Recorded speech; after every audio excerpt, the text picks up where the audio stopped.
And Hanuman was a one nar. So when he saw some stranger in the forest, he looked at him. What are they doing here?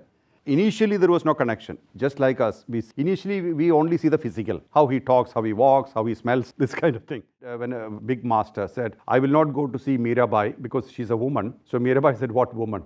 I don't see any man in the world except Krishna. When she's only seeing Krishna everywhere. So that level of bhakti where your object of worship is the only reality. So what happens then? Through sharing, you purify. If you're counting it, it becomes meaningless. What are you learning there? Nothing belongs to me. I'm just a custodian. Same ocean. Which river you like, you choose. But all the rivers eventually merge into the same ocean.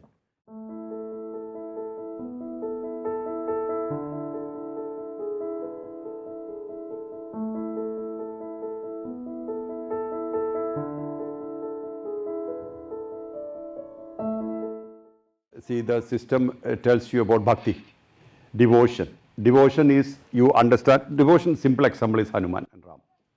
Hanuman understood what is Ram, supreme consciousness, and walking, talking to supreme consciousness.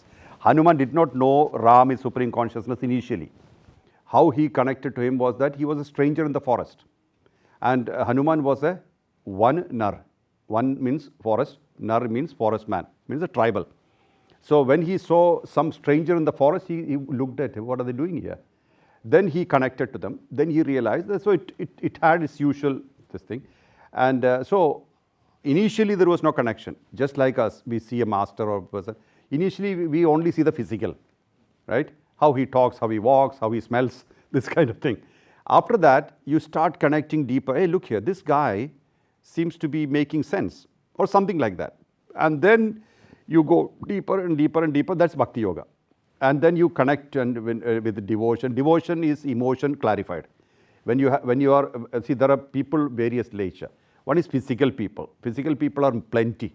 Eat, drink, sleep, that kind of thing. And mainly not worried about whether the world goes upside down or as long as there is food, it's okay. That another type of people are emotional people. They are all watch soap operas and they cry for nothing. And all these kind of things, drama. So for those people, maybe Bhakti Yoga better because with emotion they connect to. So their connection is through emotion, which is not bad, which is very good in fact. Easiest also, because you can actually surrender, sing, chant, feel, merge. That is how it is. But for Bhakti Yoga to fruition, it should be like Chaitanya Mahaprabhu or Mirabai, where there's nothing else. You know, when a saint said, when a big master said, I will not go to see Mirabai because she's a woman. So Mirabai said, what woman? I don't see any man in the world except Krishna. Is he a man? So he can't see men when she's only seeing Krishna everywhere. So that level of bhakti where your object of worship is the only reality, then you are actually in the verge of merger. And where will you merge? Not initially into the form, but actually to the consciousness. Then jnana yoga, you are actually contemplating on a philosophy or a word or a teaching. And through the teaching, you understand all these are words. Words have no meaning beyond a certain level, but what activates those words had meaning. So through contemplation, through analysis, through connection, you connect to consciousness.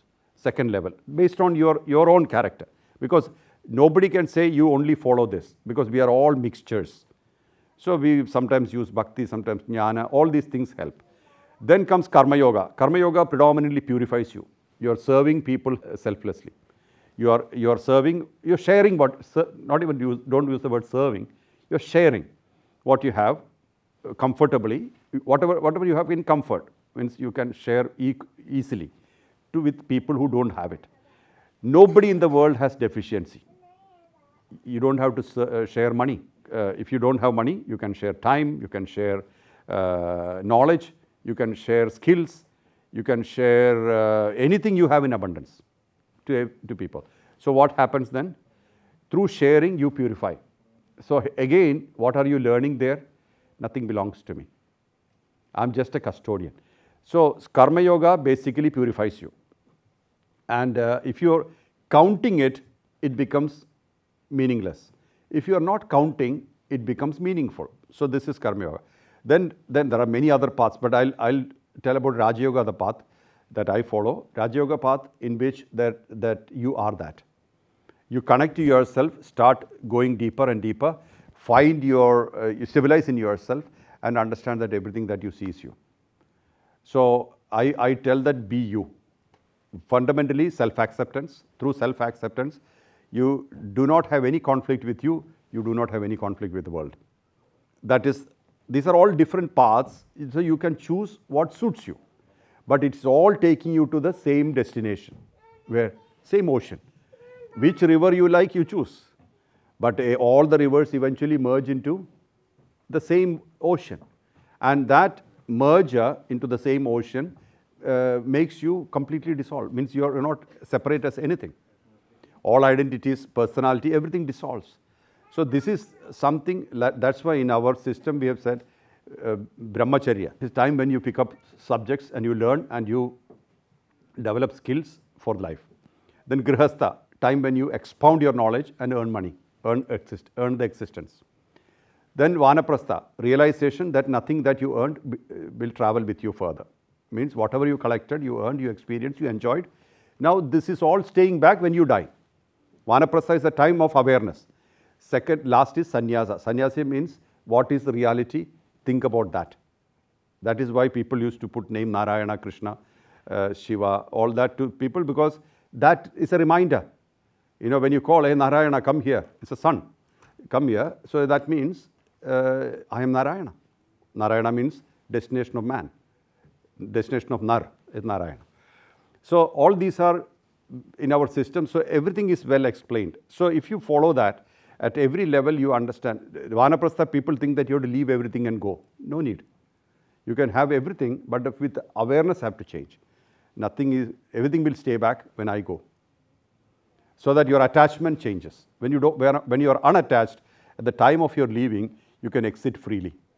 If you are fully attached, then it's a struggle to die, because there's a up and down conflict.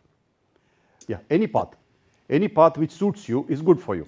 Yes. Nobody can say this path for you only, yes. Because we are not like a made in molds. You know, everybody's same. Each person is unique. Each person's path is unique. Their orientation is unique. Based on your orientation, you can choose.